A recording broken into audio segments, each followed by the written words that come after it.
बावली यूनेस्को की मानवता की अमूर्त सांस्कृतिक विरासत सूची में शामिल। लाल किले में यूनेस्को के 20वें सत्र में हुई घोषणा।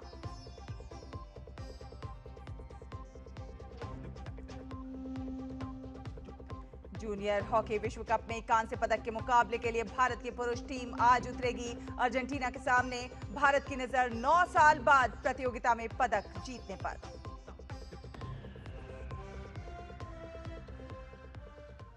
तो बुलेटिन में सबसे पहले खबर गोवा के नाइट क्लब में लगी आग के मामले में। जी हां, गोवा के बटबाई रोमियो लेन नाइट क्लब में आग लगने की घटना के मामले में क्लब के मालिक गौरव लूथरा और सौरभ लूथरा ने गिरफ्तारी से बचने के लिए दिल्ली की रोहिणी कोर्ट में अर्जी दाखिल की है। दोनों ने कोर्ट में अग्रिम जमानत याचिका दायर की है। तो गौरव लूथरा और सौरभ लूथरा ने कोर्ट का दरवाजा खटखटाया है। ये दोनों तस्वीरें इन दोनों की आप देख सकते हैं। ये मालिक है नाइट क्लब के। गोवा नाइट क्लब में लगी आग का ये पूरा मामला है। अब गिरफ्तारी से बचाव के लिए इन दोनों ने कोर्ट में अग्रिम जमानत की अर्जी दायर की है। जी हां, अग्रिम जमानत की अर्जी दायर की। और गोवा नाइट क्लब अग्निकांड के मामले में गोवा पुलिस ने आरोपी सह मालिक अजय गुप्ता को नई दिल्ली से हिरासत में लिया है। उसके खिलाफ लुकआउट नोटिस जारी किया गया था।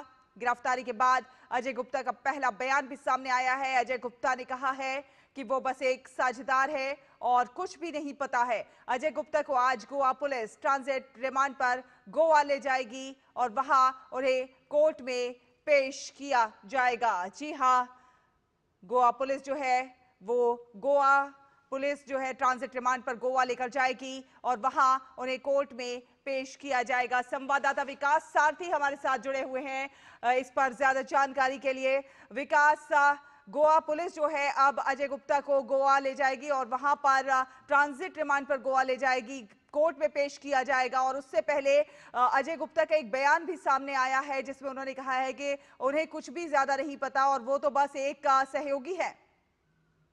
बिल्कुल, देखिए जो प्रक्रिया होती है जब दो राज्यों से जुड़ा मामला हो, क्योंकि इसमें जो मालिक हैं, जो लूथरा ब्रदर्स हैं जो अभी फरार हैं, और अजय गुप्ता, ये दोनों दिल्ली के रहने वाले हैं और इसीलिए इनको दिल्ली पुलिस के सहयोग से गिरफ्तार किया है गोवा पुलिस ने। और जो प्रक्रिया होती है उसके बाद इनको ट्रांजिट रिमांड के लिए इस क्षेत्र के इलाके में की जो लोअर कोर्ट है वहां पर पेश किया जाएगा और वहां से ट्रांजिट रिमांड लेकर के गोवा ले जाया जाएगा। गोवा में फिर एक कोर्ट में पेश किया जाएगा जहां से पुलिस कस्टडी मांगेगी गोवा पुलिस। तो ये पूरी प्रक्रिया अभी अजय गुप्ता के मामले में अपनाई जाएगी। इसके अलावा जहां तक लूथरा भाइयों की बात है तो उन्होंने भी एंटीसिपेटरी बेल एक रोहिणी कोर्ट में मूव की है, जिस पर उम्मीद यह है शैला कि आज ही दोपहर बाद किसी समय सुनवाई हो सकती है। और जिस तरह का मामला है हो सकता है कि संक्षिप्त सुनवाई के बाद कोर्ट तुरंत ही आदेश भी पारित कर दे। तो कोर्ट के सामने दो विकल्प होंगे, पहला या तो इन्हें किसी तरह की कोई राहत दे दे, या जैसा कि हमने इस तरह के मामलों में पाया है जहां पर आरोपों, बेहद गंभीर आरोप हों आरोपियों पर, उसमें कोर्ट ये कहता है कि आप कोर्ट सबसे पहले आप सरेंडर कीजिए, पुलिस के सामने आइए, इन्वेस्टिगेशन ज्वाइन कीजिए, फिर हम आपकी बातों को आने वाले समय में सुनेंगे। तो इनके मामले में कोर्ट क्या रुख अख्तियार करता है तो सुनवाई के बाद साफ होगा। लेकिन पुराने मामलों को अगर देखें तो कोर्ट अक्सर राहत देने से इनकार कर देता है, खासतौर से जो आरोपियों का जो कंडक्ट है उससे कोर्ट बहुत कुछ अपना निष्कर्ष निकालता है। ये दोनों आरोपी देश से फरार हुए, ये एक इनके खिलाफ जाएगी बात बिल्कुल जब विकास, कोर्ट इस जहां तक मामले में कंडक्ट सुनवाई की करेगा। बात है तो कंडक्ट से तो ये भी साफ हो जाता है कि अगर आप इसमें दोषी नहीं थे तो आपको भागने की जरूरत क्या थी? आप तो उसमें जांच में सहयोग की भी बात कर सकते थे। बिल्कुल, इन्हीं बातों पर जो पुलिस के वकील हैं वो ज़ाहिर है कि विरोध करेंगे इन्हीं बातों को लेकर के कि हम्म। अगर किसी को कोई प्रोटेक्शन भी चाहिए होता है कोर्ट्स को तो वो देश छोड़ के क्यों भागेगा? हम्म। यहाँ पर ये लोग देश छोड़ के ही भाग गए थे। और जिसके बाद आप देखें कि तुरंत कार्रवाई करते हुए गोवा पुलिस ने सीबीआई की मदद ली, क्योंकि इंटरपोल के लिए जो एजेंसी होती है जो कोऑर्डिनेट करती है वो सीबीआई होती है। तो सीबीआई को संपर्क किया गया। सीबीआई के सहयोग से तुरंत इन लोगों के खिलाफ एक ब्लू कॉर्नर नोटिस इंटरपोल ने इशू किया। हम्म। उसके चलते ये कहीं अब जा नहीं सकते थे क्योंकि इनकी लगातार ट्रैकिंग शुरू हो गई। तो अब ये हम्म। बात इनको या तो बाद में समझ में आई कि अब ये ब्लू कॉर्नर नोटिस इशू होने के बाद गायब नहीं हो पाएंगे, क्योंकि अब जिम्मेदारी उस हम्म। देश की बन जाती है जहां पर ये पहुंचे हैं कि इन लोगों पर नजर रखी जाए और इनके मूवमेंट को ट्रैक किया जाए। गिरफ्तारी भले ही नहीं होती ब्लू कॉर्नर नोटिस हम्म। पर, लेकिन ट्रैकिंग पूरी होने लगती है व्यक्ति की। तो इनको ये समझ में आया कि अब ये गिरफ्तारी से बच नहीं सकते और इसीलिए अभी एंटीसिपेटरी बेल यहाँ दिल्ली की रोहिणी कोर्ट में इन्होंने मूव की है। दोपहर बाद इस पर किसी न किसी निर्णय पर हो सकता है कोर्ट पहुंच जाए और हमें स्थिति साफ हो जाएगी कि कोर्ट से राहत मिलती है या नहीं मिलती। विकास, एक तो ये कि अब तक कितनी गिरफ्तारियां हुई हैं ये हमारे दर्शकों को बताइए, और दूसरी बात ये, जो दर्शक अभी जुड़े हों उनको एक मोटे तरीके से कि क्या कुछ ये पूरा मामला रहा और अब तक इसमें क्या कुछ अपडेट रही। देखिए, इसमें मूल तौर पर एक गिरफ्तारी हुई है, अभी अजय गुप्ता की गिरफ्तारी हुई है, 2 लोग फरार हैं। और अभी थोड़ी देर पहले आप जब चीफ मिनिस्टर का एक स्टेटमेंट आ रहा था, गोवा के चीफ मिनिस्टर का, वो साफ बता रहे थे कि ज़्यादातर मंजूरी जो है उनका राज्य से बहुत ज़्यादा सीधा कोई संबंध नहीं है। फायर क्लियरेंस और जो सिक्योरिटी के मामले होते हैं उनको छोड़ करके। तो उन्होंने कहा कि राज्य की जो भी ज़िम्मेदारी थी वहाँ पर स्टेट अथॉरिटीज़ की, उसमें लोगों को आइडेंटिफ़ाई किया गया कि किन-की लापरवाही से इस तरह का एक बड़ा अग्निकांड वहाँ पर गोवा के नाइट क्लब में हुआ। क्या-क्या इल्लीगैलिटीज़ थी वो जाँच का विषय है, बहुत सारी अनियमितताएँ पाई गई हैं। और जिन अधिकारियों को ज़िम्मेदार पाया है उनको अभी तुरंत निलंबित किया गया। उस घटना के बाद से 25 लोगों की मौत हुई थी। ज़ाहिर है कि जो जितना वहाँ पर लोग थे, क्राउड था, उस हिसाब से वहाँ पे फायर के लिए जो अरेंजमेंट्स होते हैं, इमरजेंसी एग्ज़िट होता है या आग को बुझाने के लिए इंतज़ाम होते हैं, वो पर्याप्त नहीं थे। एनक्रोच किया जाता है, इमरजेंसी गेट्स को आप देते नहीं हैं या उनको बंद कर देते हैं अपने फ़ायदे के लिए। तो ये सारी अनियमितताएँ वहाँ पर पाई गई हैं।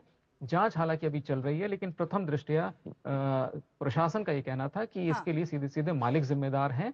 जो डिपार्टमेंट ज़िम्मेदार है उनके अधिकारियों के खिलाफ तो कार्रवाई की गई है और इन सभी लोगों की जो तलाश चल रही थी, जिनमें अजय गुप्ता को गिरफ्तार कर लिया गया दिल्ली पुलिस के सहयोग से, विकास, ये भी बाकी दोनों जानना फरार। चाहेंगे कि जो जहां पर फायर के से बचाव के इस तरह के इंतजामात नहीं होते हैं, ऐसे में क्या उनका लाइसेंस छिन जाता है? क्या वो भविष्य में कभी लाइसेंस ले पाएंगे इस तरह के रेस्टोरेंट चलाने के लिए? देखिए, ये जो लाइसेंसेस वगैरह जो इश्यू होते हैं वो प्रॉपर्टी के हिसाब से होते हैं। भले ही मान लीजिए कि इनके और रेस्टोरेंट चेन्स हो सकती हैं, अगर वहाँ पे कंप्लायंस पूरे हैं तो वहाँ लाइसेंस मिलता है। लेकिन अगर कंप्लायंस जिस जगह पे नहीं है, पर्टिकुलर जगह पे अगर कंप्लायंस नहीं है, तो उसी को लेकर के कार्रवाई की जाती है। भविष्य में वो सारी बातें तो बहुत एक दीर्घकालिक बातें हो गई, लॉन्ग टर्म हो गई। लेकिन अभी तो सबसे बड़ी मसला ये है कि ये लोग गिरफ्तार होने के बाद इन वापस कब निकल पाएँगे, ये देखने वाली बात होगी, क्योंकि 25 लोगों की मौत का मामला बहुत गंभीर है। चलिए, अदालतें विकास, रियायत नहीं आपको बरत यहाँ रोकना चाहूंगी, आगे आपसे इस मुद्दे पर और ज्यादा बातचीत करेंगे, लेकिन इस समय लोकसभा में चुनाव सुधार पर भाजपा नेता रविशंकर प्रसाद संबोधित कर रहे हैं। क्या कुछ कह रहे हैं, आइए वो सुन लेते हैं। तफरका भी हो गया कि तेजस्वी कहे कि भाई मैं पीछे क्यों हूं जीप पर, तो वो भी चला बहुत। इतना घूमे, इतना हल्ला किया, रिजल्ट आया सिर्फ 5 सीट और हम लोग को 243 में सर निर्णायक विजय आई। सर मैं एक बात और कहना चाहता हूं, ये क्लैरिटी बहुत जरूरी है।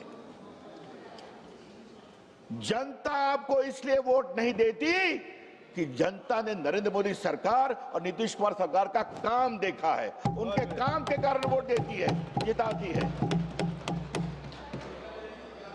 जब तक आप इसको नहीं स्वीकार करेंगे